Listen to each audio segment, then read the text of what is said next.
Ассаламу алейкум достар, барыңыздарга салам. Бүгін 14 июль, саат 5:30-6 чамасы, 5:37 өтүптүр.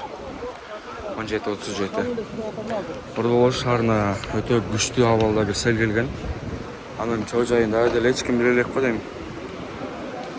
Городош, центральный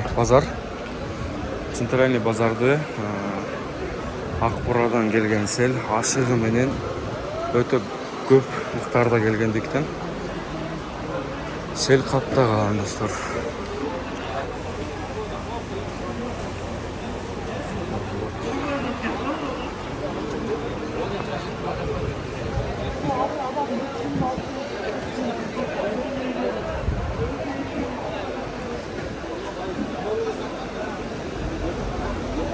Муну карасаңыздар дагы болот достор.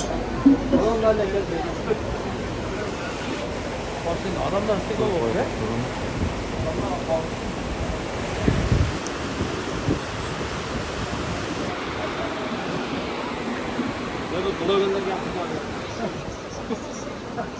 Ака, ошолор жакшы информация чыгарган үчүн жетип атат да. Ошон үчүн МЧС келип атат, ошон үчүн тазалап атат.